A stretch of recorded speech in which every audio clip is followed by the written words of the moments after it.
Salve, salve você, meu caro alfartano, minha cara alfartana que está acompanhando o Alfacom via YouTube, via blog, via o nosso site alfaconcurso.com.br ou então via as redes sociais mesmo, nosso grupo no Facebook, Alfacom Concursos Públicos. É um prazer imenso para mim, professor Thier, estar aqui falando para você sobre 5 dicas Alfacom para a Polícia Rodoviária Federal, área administrativa, fazendo uma abordagem aí de gestão de pessoas. Gestão de pessoas veio dentro do edital de administração.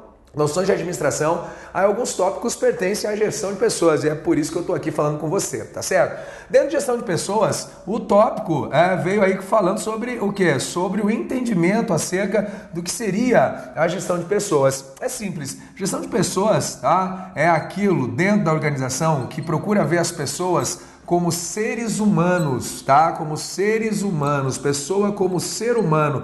Interessante essa questão de pessoa como ser humano, né? Porque nem sempre as organizações viram com essa característica ou cuidaram do ser humano ou zelaram pelo ser humano dentro dessa expectativa e dessa característica. Por isso as pessoas hoje, elas são o quê? Elas são parceiras da organização. Não só parceiras, elas também são colaboradoras. Vamos colocar colaboradores que fica melhor. Parceiros e colaboradores da organização. Ou seja, as pessoas, elas possuem uma participação dentro da própria organização. E essas pessoas precisam ser valorizadas. Elas precisam ser o quê? Elas precisam ser desenvolvidas, elas precisam ser treinadas, elas precisam ser monitoradas, recompensadas, mantidas. Então nós temos aqui um interesse da gestão das pessoas pelo chamado patrimônio intelectual que essas pessoas representam. Porque de fato é o que elas representam. Elas são um patrimônio intelectual para a organização.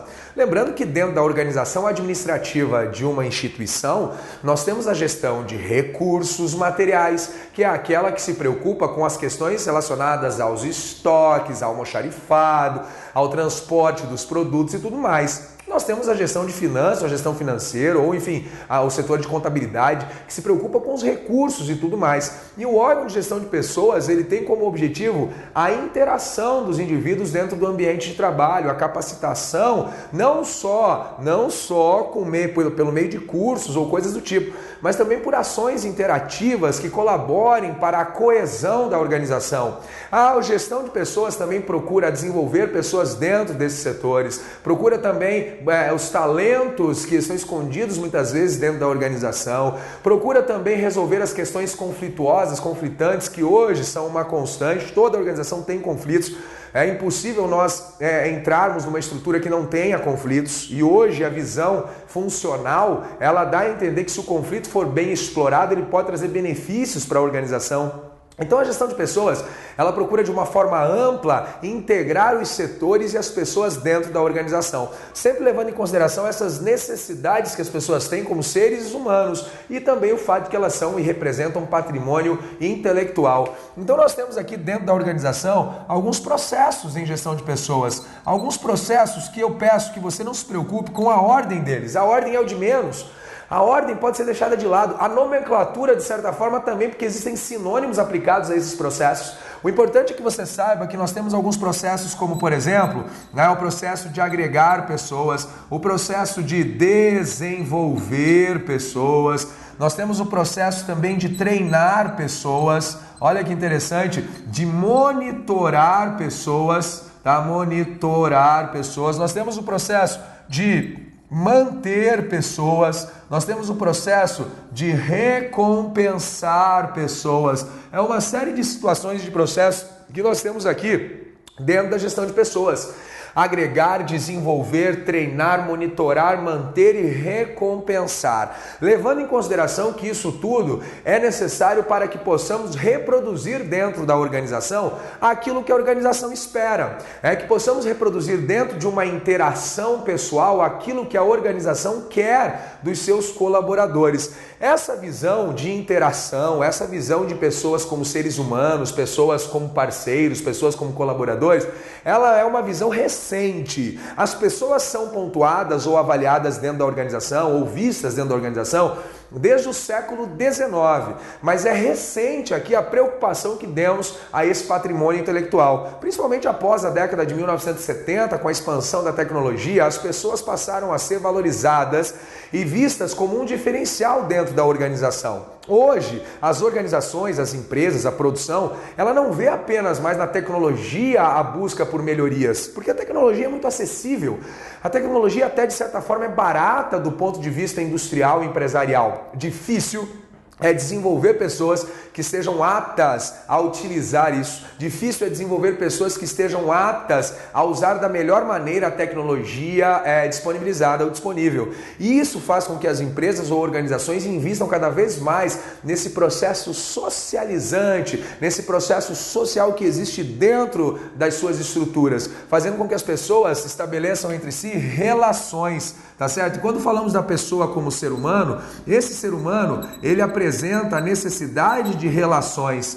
As relações que existem são relações pessoais dele para com ele mesmo. Nós temos também relações interpessoais, que é dele com outro indivíduo. Nós temos relações também intragrupais, que é dele dentro do grupo, intragrupais, dele dentro do grupo e também do grupo dele com os outros grupos, as relações intergrupais. E existem as interorganizacionais, mas vamos se limitar aqui.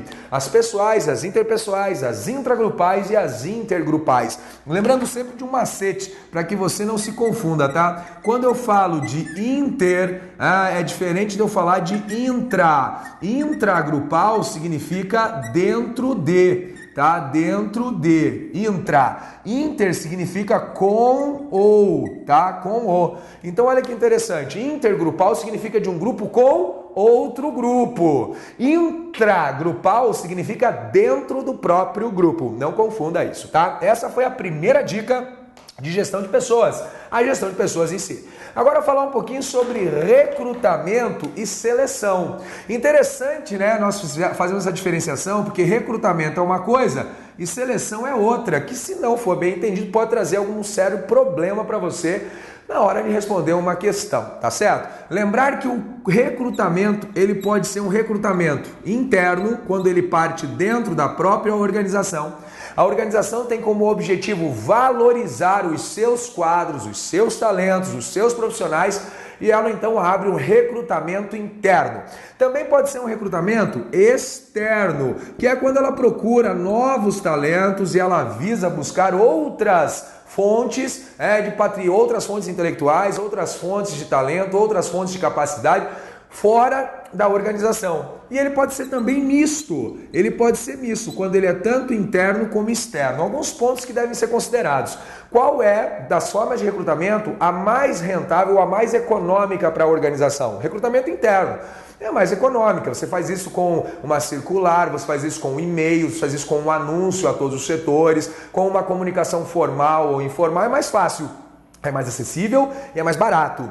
O recrutamento externo é mais caro e ele pode usar anúncio de jornal, ele pode usar revistas, outdoors, ele pode usar também editais, ele pode usar também e-mails oficiais, pode usar também balcão de emprego com as folhinhas lá, os cartazinhos, pode usar panfletagem, são várias formas de recrutamento quando o recrutamento é externo.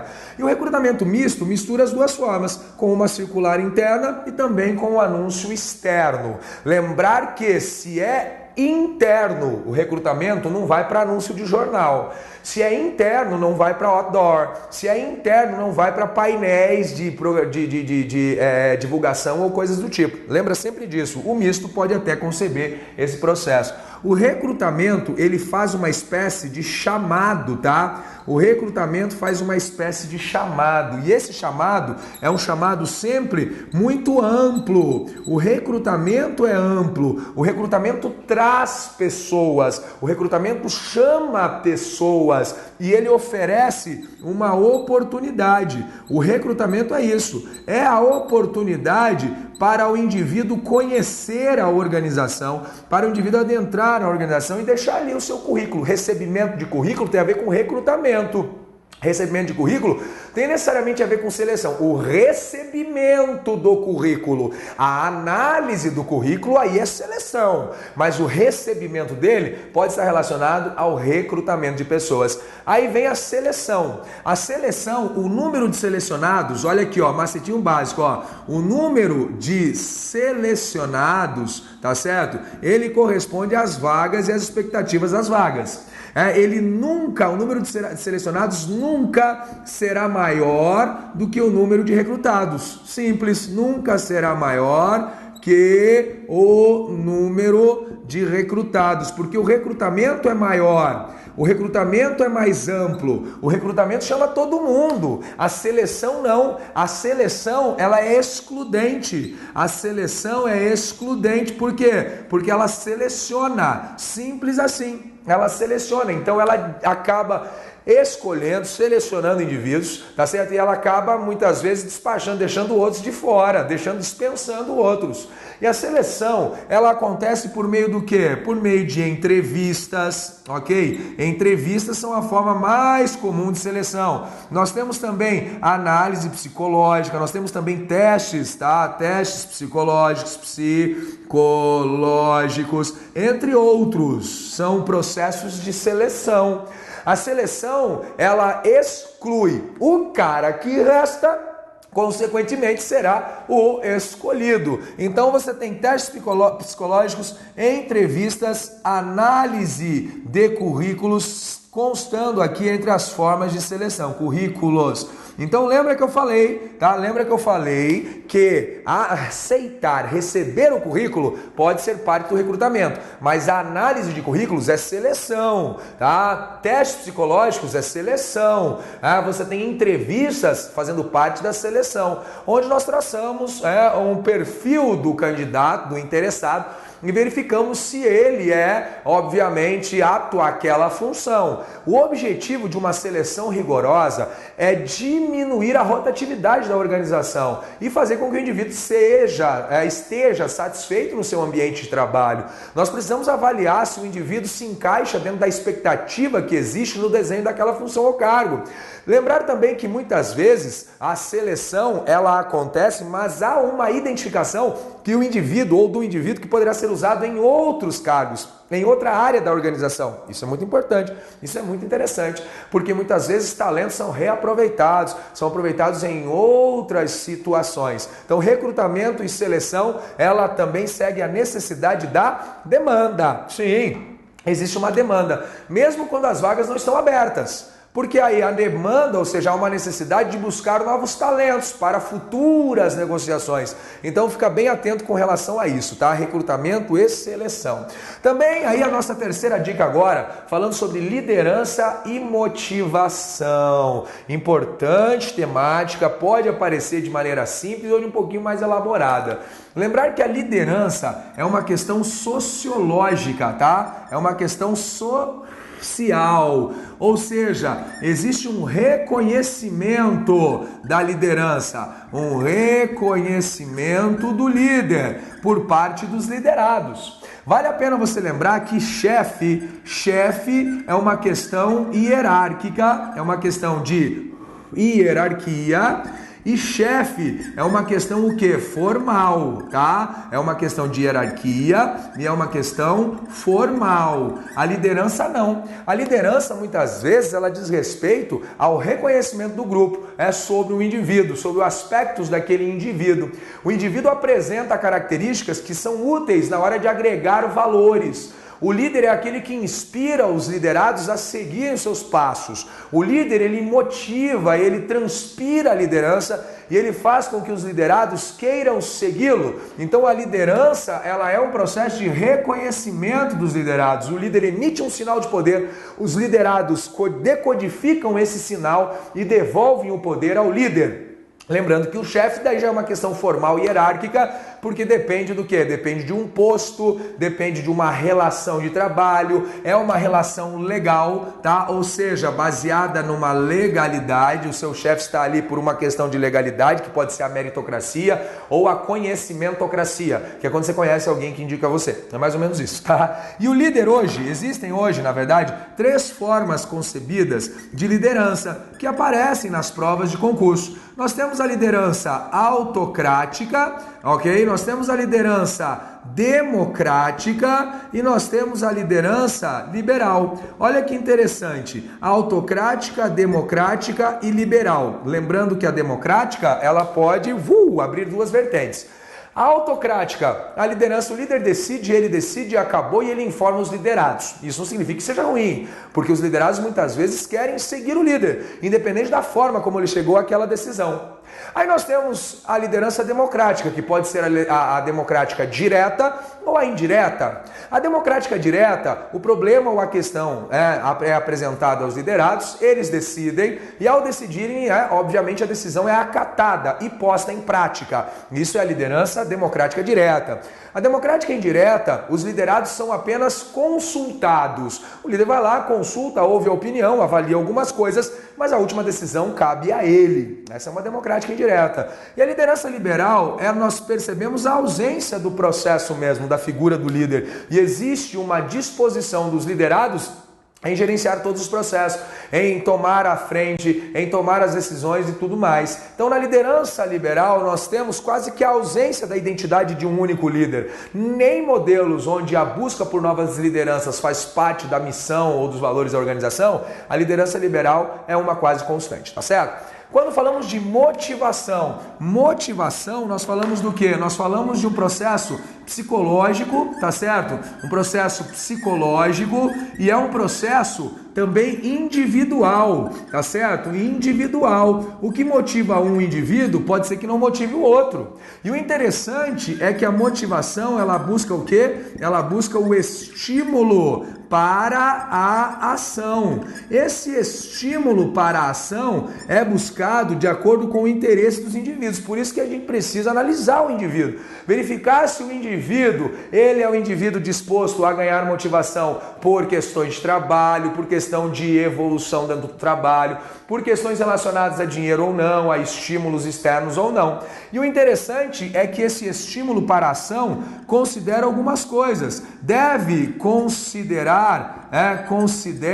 a disposição do indivíduo, considera o indivíduo em si. E aí nós temos as teorias que procuram explicar isso aqui, a teoria dos fatores, X e Y, a teoria aí que procura verificar a influência do meio sobre a ação do indivíduo, a influência que procura identificar o desenvolvimento do próprio indivíduo junto à organização. Então a motivação ela é importante para servir como estímulo para a ação, considerando o indivíduo dentro da sua expectativa. E aí, o interessante é que nós já vamos para a 4ª dica, que fala sobre satisfação. A satisfação pode ser vista como o atendimento às necessidades que o indivíduo possui. Todos os seres humanos possuem necessidades. E a satisfação vem quando nós temos o quê? Nós temos o atendimento a essas necessidades. Em outras palavras, a satisfação é quando nós conseguimos um equilíbrio, tá? Quando nós conseguimos um equilíbrio entre o que se espera, expectativa, aquilo que se tem, realidade e aquilo que se quer, objetivos. Então, quando nós conseguimos um equilíbrio com esses 3 elementos, a expectativa, a realidade e os objetivos, nós chegamos à satisfação. A satisfação tem que contemplar vários pontos. Ela tem que contemplar o colaborador junto com a empresa, junto com o cliente. São 3 pontos distintos aí, mas que precisam estar relacionados.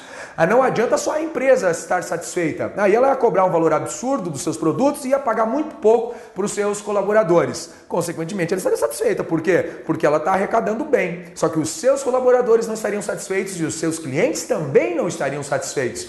Aí a empresa resolve então fazer o seguinte, vender muito para ganhar na quantidade Aí ela reduz o valor do seu produto, agrada o seu cliente, arrecada bastante por causa da quantidade, só que tem que fazer um pagamento menor aos seus colaboradores. A empresa está satisfeita, os clientes estão satisfeitos, mas os colaboradores não estão satisfeitos. Por isso nós precisamos conciliar e equilibrar a satisfação, ou seja, a expectativa, a realidade e os objetivos de clientes, de colaboradores e da empresa em si. Para isso, precisamos também considerar as necessidades que o ser humano tem. As necessidades. E quando falamos de necessidades, é impossível não lembrar de uma pirâmide das necessidades. A pirâmide das necessidades, ela é usada para considerar os elementos que são importantes dentro da satisfação. Então, o ser humano tem algumas necessidades, que começam lá com as necessidades fisiológicas, em ordem aqui, ó, fisiológicas e de segurança. Vou colocar aqui, ó, porque não vai caber todos. Não, melhor, eu vou apagar uma parte e eu vou colocar para que você veja bem certinho. Então vamos colocar aqui, ó, satisfação, já anotou? Então eu vou apagar essa parte do equilíbrio, que aí eu consigo colocar as 5 necessidades para você, tá bom? Caiu o apagador, mas é assim mesmo, vamos deixar rolar, tá bom? Olha aqui, ó. Necessidades fisiológicas são as primeiras. Depois, necessidades de segurança. Lembrar que essas duas necessidades dizem respeito a elementos externos ao indivíduo, tá? Elementos externos. Depois nós temos as necessidades sociais, as necessidades de estima e as necessidades de autorrealização. Pois bem, se contemplarmos essas 5 necessidades partindo de baixo, dentro de uma pirâmide das necessidades, nós conseguimos contemplar a necessidade dos indivíduos. Fisiológicas e segurança são externas. As sociais, estima e autorrealização são internas. Então temos que tomar cuidado com isso. Outra coisa importante também é a nossa 5ª dica, que está lá no seu edital, cultura e clima organizacional. Lembrar que a cultura organizacional está dividida em 3 níveis. Cultura organizacional é um conjunto de artefatos, histórias, sentimentos, é o conjunto de elementos, tradições, costumes presentes dentro da organização, que deve ser assimilada pelos colaboradores, reproduzida, transmitida e mantida dentro da organização. É quase que uma identidade da organização. Então a cultura, ela apresenta níveis, 3 níveis. O primeiro nível é o nível objetivo, tá? É um nível objetivo, que a gente chama inclusive de nível material, que são os artefatos. Esse é o primeiro nível da cultura organizacional. É aquilo que existe de maneira objetiva dentro da organização e que é experimentado rapidamente num primeiro momento por aquele que entra em contato com a organização. Depois nós temos um nível que começa, que ainda é objetivo, mas de um outro jeito, que ele é mais psicossocial, ou seja, ele é reproduzido por meio dos valores compartilhados. É um nível psicossocial. Veja, são os valores compartilhados pelos membros da organização, por aqueles que interagem dentro da organização. E aí nós temos os valores psicológicos, né? O psicológico, que é o quê? Que são chamados de pressupostos ou pressuposições básicas. Pressupostos básicos ou pressuposições básicas, que são aquelas coisas introjetadas já e que estão no inconsciente dos colaboradores. Aliado ou junto com a cultura organizacional, nós temos também o clima organizacional. O clima organizacional ele é usado para sentir a organização.